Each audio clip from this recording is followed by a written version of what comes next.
नमस्कार, जय श्री राम, राधे राधे। आज का टॉपिक है कोशिका। तो सभी सजीवों का शरीर कोशिकाओं से बना होता है।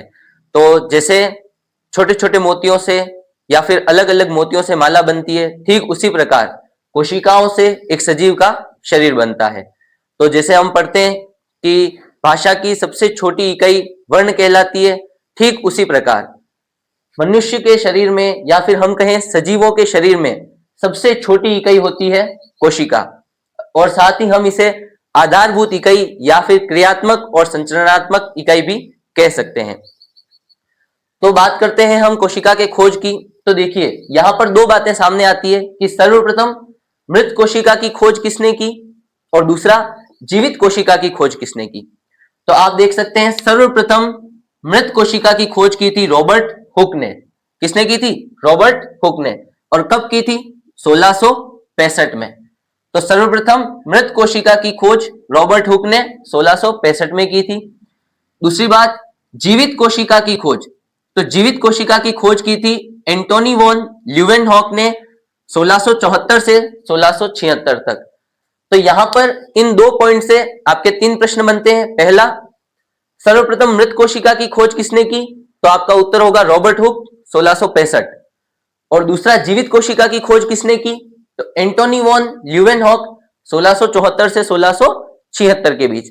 और तीसरा प्रश्न यदि यह भी पूछा जाए कि सर्वप्रथम कोशिका की खोज किसने की, तो भी आपका उत्तर होगा रॉबर्ट हुक 1665 में। तो देखिए हम नजर डालते हैं 1665 पर कि किस तरीके से इन रॉबर्ट हुक भाई साहब ने कोशिका की खोज की, कब की, कैसे की और क्यों की। तो सबसे पहले रॉबर्ट हुक ने 1665 में कोशिका की खोज की। अब इनकी किस्मत ये खराब निकली, ये कोशिका कैसी थी? मृत थी, यानी कि मरी हुई कोशिका थी। तो रॉबर्ट हुक एक बार एक पेड़ के पास बैठे हुए थे, तो वहां पर इन्होंने पेड़ की छाल में, ये इस जगह पेड़ की छाल में एक कोशिका को देखा जिसका नाम था कॉर्क कोशिका। क्या नाम था?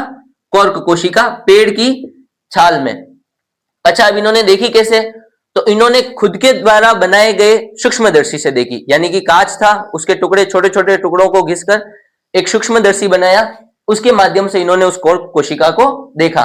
तो जब उन्होंने कॉर्क कोशिका को देखा तो उन्हें कुछ इस प्रकार की संरचना दिखाई दी, जिसे उन्होंने कहा कि ये तो मधुमक्खी के छत्ते समान दिखाई दे रही है। आप देख सकते हैं यहां पर ये कुछ मधुमक्खी के छत्ते समान यहां पर आकृति उन्हें दिखाई दी। तो ये जो छोटे छोटे कक्ष बने हुए हैं इस आकृति में, इन छोटे छोटे कक्षों को शब्द दिया, नाम दिया सेल्यूला। क्या नाम दिया? सेल्यूला। और इसी सेल्यूला शब्द से आया है सेल।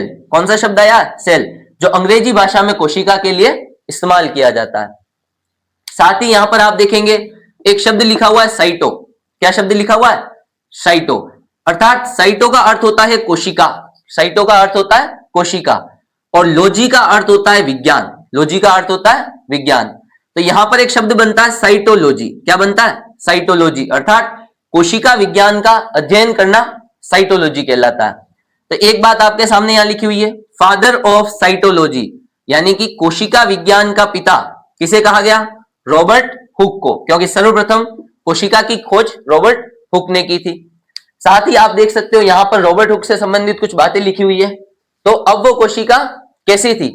सबसे पहले रॉबर्ट हुक ने 1665 में एक पेड़ की छाल में कोशिका को देखा। अर्थात वो कौन सी कोशिका थी? पादप कोशिका। तो याद रखिएगा, पादप कोशिका की खोज रॉबर्ट हुक ने की। अब उन्होंने खोज की, वो कोशिका कैसी थी? मृत, मरी हुई थी।